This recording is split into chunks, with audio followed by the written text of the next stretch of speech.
Good morning students. इस video के अंतर्गत हम लोग कॉम्प्लेक्स सेंटेंस क्या होता है, कैसे इसका निर्माण होता है, कैसे इसकी पहचान करते हैं, इसके विषय में अध्ययन करने जा रहे हैं। कॉम्प्लेक्स सेंटेंस का मतलब होता है मिश्रित वाक्य। मिश्रित वाक्य वह वाक्य है जिसमें केवल एक प्रिंसिपल क्लास और कम से कम एक सबऑर्डिनेट क्लास हो जो उससे जुड़ा हो। कॉम्प्लेक्स सेंटेंस उसको कहते हैं जिसमें कम से कम एक प्रिंसिपल क्लास, वह तो रहेगा ही रहेगा, हर वाक्य में एक प्रिंसिपल क्लास रहेगा। केवल एक इसलिए लिखा हुआ है कि कोऑर्डिनेट क्लास को भी कहते हैं कि यह भी प्रिंसिपल क्लास हुआ। जैसे मान लीजिए एक कोई वाक्य ऐसा है जिसमें एक प्रिंसिपल क्लास है, कोऑर्डिनेट क्लास है, कहते हैं दो प्रिंसिपल हो गए जो कोऑर्डिनेटिंग क्लास से जुड़े हैं। ऐसा कोई वाक्य जिसमें एक प्रिंसिपल क्लास हो और कम से कम एक सबऑर्डिनेट क्लास हो तो वह कॉम्प्लेक्स सेंटेंस कहलाता है। लेकिन वह जो सबऑर्डिनेट क्लास होना चाहिए वह प्रिंसिपल क्लास से जुड़ा हुआ होना चाहिए। कोऑर्डिनेट क्लास अगर है तो वह प्रिंसिपल क्लास से जुड़ा हुआ नहीं होना चाहिए। यानी इतनी शर्तें हैं कि आप कॉम्प्लेक्स सेंटेंस उसको कहेंगे जिसमें एक प्रिंसिपल क्लास होगा और उससे जुड़ा हुआ कम से कम एक सबऑर्डिनेट क्लास होगा। कोई कोऑर्डिनेट क्लास प्रिंसिपल क्लास से जुड़ा हुआ नहीं होगा। अगर उस वाक्य में कोऑर्डिनेट क्लास है तो सबऑर्डिनेट क्लास से जुड़ा हुआ होगा, वह भी कॉम्प्लेक्स सेंटेंस कहलाएगा। जैसे उदाहरण के लिए Mohan said that he would not go to Agra.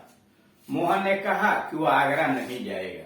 इस वाक्य में देख रहे हैं Mohan said principal clause, that he would not go to Agra कि वह आगरा नहीं जाएगा, यह सबऑर्डिनेट क्लास है, आश्रित उपवाक्य है जो इस पर निर्भर है। इसलिए इस वाक्य को कहेंगे कि कॉम्प्लेक्स सेंटेंस है। आश्रित उपवाक्य उसको कहते हैं जो अपना अर्थ पूरा नहीं कर पाता है, अपने अर्थ को पूरा करने के लिए किसी और क्लास पर निर्भर होता है। जैसे that he would not go to Agra अकेले अपना पूर्ण भाव व्यक्त नहीं करेगा जब तक कि न कहा जाए he said, Mohan said that. दूसरा, I know the man who said that this would happen. मैं उस आदमी को जानता हूं जिसने कहा कि यह घटित होगा। इस वाक्य में I know the man principal clause है, हु सेड जिसने कहा सबऑर्डिनेट क्लास है। सबऑर्डिनेट में एडजेक्टिव का काम कर रहा है, इसलिए इसको सबऑर्डिनेट में एडजेक्टिव क्लास कहेंगे। और दैट दिस वुड हैपन यह नाउन क्लास है। यानी इस वाक्य में एक प्रिंसिपल और दो सबऑर्डिनेट क्लास है। सेंटेंस कॉम्प्लेक्स है। तीसरा, when ever he heard the question, जब कभी उसने प्रश्न सुना, द ओल्ड मैन बूढ़ा आदमी, who lived in that house जो उस घर में रहता था, answered that the earth is round.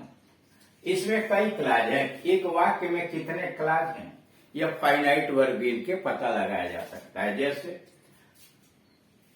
यहां दिया है when ever he heard. Heard एक क्रिया है, लिव्ड दूसरी क्रिया है, आंसर्ड तीसरी क्रिया है और इज चार, यानी चार उपवाक्य इसमें लगे हुए हैं। अब इसमें प्रिंसिपल क्या क्लास क्या है? The old man. ठीक। Whenever he heard the question, जब कभी उसने प्रश्न सुना, एडवर्ब क्लास है। Who lived in that house adjective class है।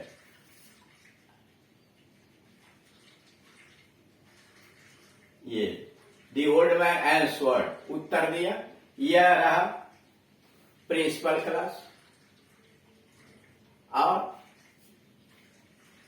When ever he heard the question ये adverb class, who lived in this adjective class, that the earth is round noun class.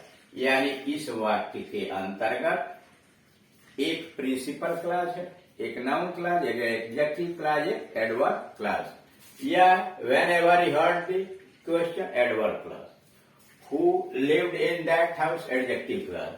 That the earth is round, यह है noun clause, और the old man answered है principal clause।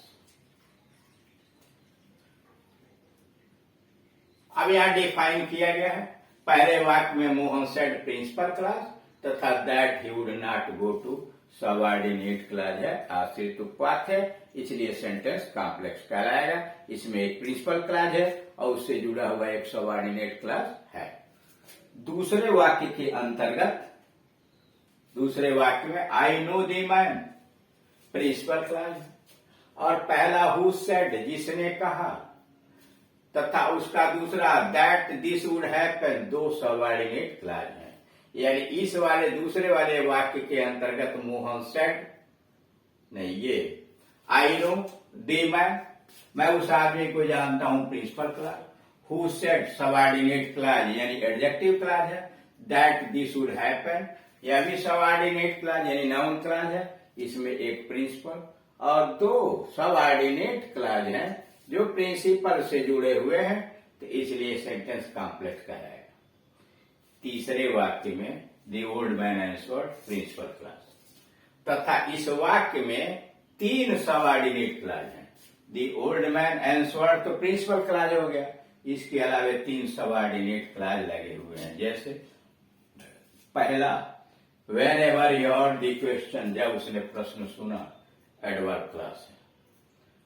Who lived in that house? Adjective clause है। That the earth is round, noun clause है। यानी यह वाक्य जो है चार उपवाक्यों से मिलकर बना है। एक प्रिंसिपल क्लाज है और तीन सबऑर्डिनेट क्लाज है। सबऑर्डिनेट क्लाज में एक नाउन क्लाज है, एक एडजेक्टिव क्लाज है, एक एडवर्ब क्लाज है। इस सेंटेंस को कहेंगे कॉम्प्लेक्स सेंटेंस है। नोट, संकेत, कॉम्प्लेक्स सेंटेंस में सबऑर्डिनेट क्लाजेज भी की संख्या से वाक्य की रचना पर कोई फर्क नहीं पड़ता। यानी सबऑर्डिनेट क्लाज ये कॉम्प्लेक्स सेंटेंस में सबऑर्डिनेट कितने, एक है कि 10-20 है, इससे उसकी रचना पर कोई फर्क नहीं पड़ता। प्रिंसिपल से अगर एक सबऑर्डिनेट क्लाज जुड़ी हुई है तभी कॉम्प्लेक्स है, और 20 अगर उपवाक्य भी जुड़े हुए हैं अगर प्रिंसिपल से, तो अभी कॉम्प्लेक्स सेंटेंस कहलाएगा। वही लिखा है कॉम्प्लेक्स सेंटेंस में सबऑर्डिनेट क्लाजेस की संख्या से वाक्य की रचना पर कोई प्रभाव नहीं पड़ता है। कॉम्प्लेक्स सेंटेंसेस की मुख्य पहचान यह है उसमें केवल एक प्रिंसिपल क्लाज होती है और अन्य सब सबऑर्डिनेट क्लाजेस होते हैं। यानी कॉम्प्लेक्स सेंटेंस की पहचान यह होती है उसमें एक प्रिंसिपल क्लाज होता है, बाकी सब सबऑर्डिनेट क्लाज होते हैं। नोट 2, ऐसे वाक्य भी कॉम्प्लेक्स सेंटेंस कहलाते हैं जिसमें कोई कोऑर्डिनेट क्लाज आ जाता है। यानी ऐसे वाक्य भी कॉम्प्लेक्स ही कहलाएंगे जिसमें कोई कोऑर्डिनेट क्लाज आ जाता है, परंतु वह कोऑर्डिनेट क्लाज वाक्य की प्रिंसिपल क्लाज से जुड़ा नहीं होता है, बल्कि वह किसी अन्य सबऑर्डिनेट क्लाज से जुड़ा रहता है। यानी अगर वाक्य के अंतर्गत कोऑर्डिनेट क्लाज आया है लेकिन अगर वह प्रिंसिपल क्लास से जुड़ा नहीं है, सबऑर्डिनेट क्लास से जुड़ा है, तो वह सेंटेंस कॉम्प्लेक्स कहलाएगा। जैसे वाक्य में दिया है he informed me that he was ill so he would not join the party. उसने सूचना दिया कि वह बीमार है इसलिए वह पार्टी में सम्मिलित नहीं होगा। इस वाक्य में आप देख रहे हैं इन्फॉर्म्ड मी प्रिंसिपल क्लास है तथा that he was ill subordinate clause है और यह प्रिंसिपल क्लास से जुड़ा हुआ है। यानी यह सबऑर्डिनेट क्लास जो आया हुआ है वह प्रिंसिपल क्लास से जुड़ा हुआ है, दैट ही वाज इल, और so he would not join the party. यह कोऑर्डिनेट क्लास है लेकिन सबऑर्डिनेट क्लास से जुड़ा हुआ है, तो इसलिए सेंटेंस भी कॉम्प्लेक्स सेंटेंस कहलाएगा। तो इस तरह से आपने कॉम्प्लेक्स सेंटेंस की पहचान कैसे होती है इसको आपने देख लिया। Thank you.